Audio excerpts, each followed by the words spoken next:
Good morning student. इस third lecture में आज हम लोग टाइप्स ऑफ एक्टिविटीज के बारे में जानेंगे। सबको पता है टाइप्स ऑफ एक्टिविटीज किसी और सेंस में ना होकर ये इकोनॉमिक्स के सेंस में होंगी। इकोनॉमिक्स के सेंस में जब हम लोग क्लास 9th में थे सबको अच्छे से पता होगा कि कौन कौन सी एक्टिविटीज हुआ करती थी। एक इकोनॉमिक एक्टिविटीज थी और एक कौन सी थी, नॉन इकोनॉमिक एक्टिविटीज। तो आज हम लोग इसी कॉन्सेप्ट की स्टार्ट करते हैं यहां से। तो हम लोग जब इस कॉन्सेप्ट को स्टार्ट करते हैं तो सबसे पहले आप सभी को क्लियर कर लें कि मैंने पहले ही बताया कि we have the two type of activities, one is economic activity and second is the non economic activities. तो आप यहां पर आपको दिखाई दे रहा होगा, as different people are engage in different types of activities in their day to day life, these activities are non economic activities. तो सबसे पहले स्टार्ट किससे करते हैं, non economic activities. These are the activities which have no economic aspect, are not concern with the money और wealth.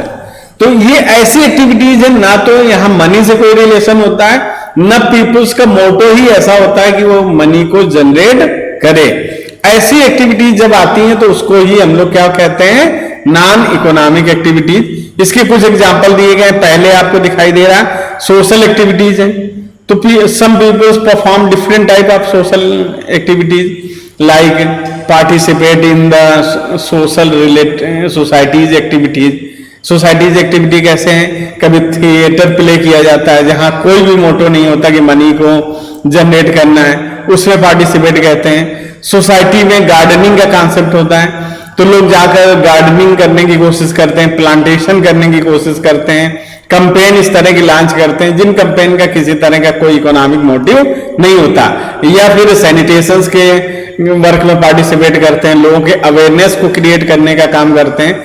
ऐसी कोई भी एक्टिविटीज अगर आती है तो ऐसी एक्टिविटीज सोशल एक्टिविटीज की कैटेगरी में आती है, क्योंकि इन एक्टिविटीज के पीछे किसी भी तरह से वेल्थ का, मनी का कोई भी एस्पेक्ट नहीं होता है। ऐसे रिलीजियस एक्टिविटीज है, सारी रिलीजियस एक्टिविटीज, ऐसे बहुत सारे फेस्टिवल रिलीजियस होते हैं, बहुत सारे ऐसे यानी कि तमाम तरह के फेस्ट मनाए जाते हैं, बहुत सारे ऐसी चीजें होती हैं जिसको आप देखते हो जहां पर लोग खुद से पार्टिसिपेट करते हैं लेकिन उनके पार्टिसिपेशन के पीछे किसी तरह का मनी जनरेशन नहीं होता।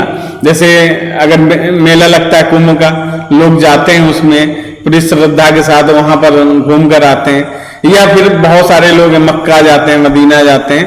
तो ऐसे जितने भी लोग होते हैं उनको अर्निंग नहीं होती, उनका मकसद केवल क्या होता है, रिलीजियस अपने जो बिलीव है उसको सेटिस्फाई करना। तो ये रिलीजियस एक्टिविटीज ऐसे ही होती हैं। Charitable activities generally political system में बहुत ज्यादा देखने मिलती हैं, ऐसे भी होते हैं। कोरोना पीरियड में बहुत ज्यादा देखने को मिला कि बहुत सारी चैरिटेबल एक्टिविटीज परफॉर्म की जाती हैं। तो चैरिटेबल में कि लोग डोनेट करते हैं मनी, तो वहां इकोनॉमिक जनरेट ना करने के बाद मनी क्या करते हैं, लोगों को देते हैं, फिर लोगों की हेल्प करते हैं कि उनको वीट देकर, राइस देकर, ऐसे इसी तरह से बहुत सारी तरह से उनकी हेल्प करते हैं। तो ये चैरिटेबल एक्टिविटीज भी हमें देखने को मिलती हैं। ऐसे पेरेंटल एक्टिविटीज हैं, तो पेरेंटल एक्टिविटीज से मतलब क्या हो गया कि जैसे गार्जियन होते हैं अपने बच्चों को पढ़ाते हैं तो वो उसमें किसी तरह से नहीं रहता। ऐसे मदर है फूड कुक करती है अपने बच्चों के लिए, अपनी फैमिली के लिए, ऐसे कपड़े वॉश करती है मदर। तो ऐसे बहुत सारी एक्टिविटीज होती हैं जो पेरेंट्स अपने बच्चों के लिए परफॉर्म करते हैं और जिसके पीछे कोई भी इकोनॉमिक कॉन्सेप्ट उनका रिलेट नहीं करता और ना ही होता है। तो ये सारी एक्टिविटी जिनको हम किस कैटेगरी में कर रखते हैं, नॉन इकोनॉमिक एक्टिविटी की कैटेगरी में। फिर हम इसको देखेंगे इकोनॉमिक एक्टिविटीज कौन कौन सी होती हैं। तो इकोनॉमिक एक्टिविटीज तो एक ब्रॉडर कॉन्सेप्ट है कि it means that activities which is related to the use of scarce means or resources for the satisfaction of unlimited wants। तो देखिए ये तीनों वर्ड वो आ गए जो लास्ट लेक्चर में हम लोगों ने कवर किए थे। पहला क्या हो गया, स्केयर मीन्स आ गया, दूसरा क्या हो गया, अनलिमिटेड वांट्स आ गया, तीसरा क्या हो गया, alternative uses of the resources. तो ये सारी चीजें जो होती हैं ये इकोनॉमिक एक्टिविटी के लिए होती हैं। तो हम अब वन बाय वन देखेंगे कि कौन कौन सी इकोनॉमिक एक्टिविटीज हमें देखने को मिलती हैं। तो सबसे पहले आपको दिखाई दे रहा होगा production is one economic activity, consumption is also one economic activity, investment, exchange, distribution. तो ये आपको 5 इकोनॉमिक एक्टिविटीज देखने को मिल रही होंगी। 5 इकोनॉमिक एक्टिविटीज हैं जिन एक्टिविटीज को हम परफॉर्म करते रहते हैं टाइम टू टाइम। तो सबसे पहले देखते हैं प्रोडक्शन क्या होता है। तो production is the economic activity which is concerned with the increasing the utility or value of goods and services। तो ये यूटिलिटी या value of good and services को इंक्रीज करती है, उसी को प्रोडक्शन कहते हैं। प्रोडक्शन आपको पहले से पता है, transformation of one goods to another goods या increasing value of goods, goods की वैल्यू को इंक्रीज करने को ही हम लोग क्या कहते हैं, प्रोडक्शन कहते हैं। तो एग्जांपल है कि एक मैन्युफैक्चरर है, वो शर्ट प्रोड्यूस कर रहा, क्लॉथ था, उसको किसमें, क्लॉथ को रॉ मटेरियल के रूप में मान लो, तो उसको किसमें कन्वर्ट कर दिया, शर्ट में। जब शर्ट में कन्वर्जन हुआ तो क्लॉथ की वैल्यू डिफरेंट थी और शर्ट की वैल्यू क्या हो जाएगी, डिफरेंट हो जाएगी। तो जब वैल्यू उसकी चेंज हुई तो उसमें वैल्यू एडिशन हो गया है, इसीलिए इसको हम लोग प्रोडक्शन की कैटेगरी में। तो यहाँ क्या हो रहा है, मनी का ट्रांसफर, यानी पहले में मनी कम है क्लॉथ में, और जब शर्ट में कन्वर्जन हुआ तो मनी ज्यादा हो गई। तो इस कन्वर्जन में जो वैल्यू ऐड हो रही वो अपने आप में मनी को जनरेट कर रही है, इसीलिए इसको हम लोग प्रोडक्शन कहते हैं। फिर आप देखोगे इसमें कि क्या होता है, कंजम्पशन आता है। कंजम्पशन जब हम लोगों ने, आप सबको पता होगा कि जो सर्कुलेशन होता है, यानी जिसको हमको कहते हैं सर्कुलर फ्लो ऑफ इनकम, तो उसमें प्रोडक्शन के बाद दूसरा वर्ड क्या आता है, कंजम्पशन। कंजम्पशन क्या होता है, it is that economic activities which is concerned with the use of goods and services for the direct satisfaction of individual or collective demand। जो इंडिविजुअल या कलेक्टिव डिमांड को सेटिस्फाई करने के लिए जो हम गुड्स एंड सर्विसेज को consume कहते हैं, क्योंकि कंजम्पशन किसका पार्ट है, कंज्यूमर का। कंज्यूमर अपनी वांट्स को सेटिस्फाई करता है, तो उसके सेटिस्फाई करने के लिए जो कंजम्पशन करता है वही कंजम्पशन है।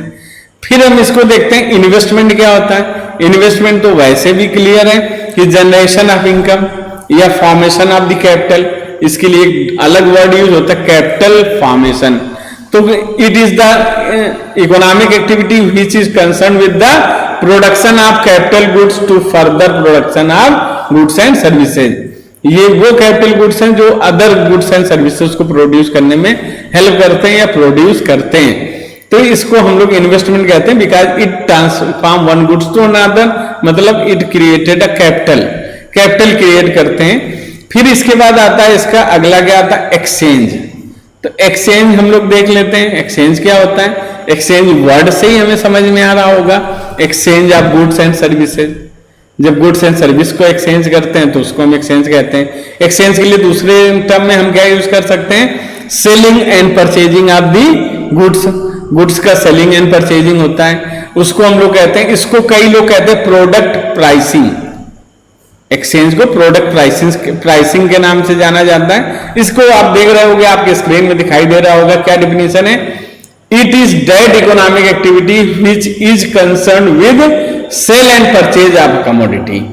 Buying and selling is the mostly done is term of money and price. सबको पता है कि जब हम सेलिंग और परचेजिंग करते हैं तो उसका मेन कंसर्न किस तरह से होता है कि हम उसको मनी के सेंस में ही करते हैं, इसीलिए इसको प्रोडक्ट प्राइसिंग कहा जाता है। तो ये एक्सचेंज होता है। फिर हम देखते हैं डिस्ट्रीब्यूशन। डिस्ट्रीब्यूशन क्या होगा, it is the economic activity which deals with determination of price of factor of production. जैसे डिस्ट्रीब्यूशन क्या हो गया कि हमें पता है कि we have the 4 factor of production.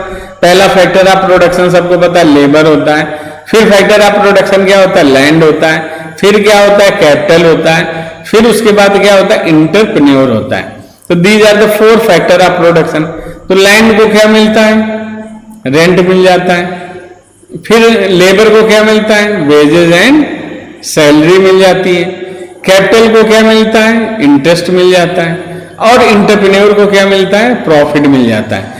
तो ये 4 जो 4 फैक्टर ऑफ प्रोडक्शन से इन्वॉल्व होते हैं, इन 4 फैक्टर ऑफ प्रोडक्शन में जो डिस्ट्रीब्यूशन होता है अर्निंग मनी का, उसी डिस्ट्रीब्यूशन को हम लोग डिस्ट्रीब्यूशन टर्म से इंडिकेट करते हैं। तो ये डिस्ट्रीब्यूशन होता है। डिस्ट्रीब्यूशन की एक आप इसको देखोगे, कई लोग इसको फैक्टर प्राइसिंग भी कहते हैं, क्योंकि इसमें फैक्टर को ही प्राइस मिल रहा है। फिर इसकी एक डिफिनेशन और है कि distribution is the study to know how the national income और total income arising from the country is distributed through rent, wages, profit and interest. तो ये कैसे नेशनल इनकम जनरेट होती है, क्योंकि अगर रेंट, इंटरेस्ट एंड प्रॉफिट ये चारों चीजें जोड़ दी जाए तो क्या बन जाएगा, हमेशा नेशनल इनकम के रूप में हमारे सामने आती है। तो ये इसके डिस्ट्रीब्यूशन है और इस तरह से ये सब के सब हैं, ये these are the economic activities. अब इसको हम 2 क्वेश्चंस हैं जिनको आप लोगों को करना है। पहला, explain how economic activity is an ordinary business of life. Second है, distinguish between economic activities and non economic activities. Okay, thank you.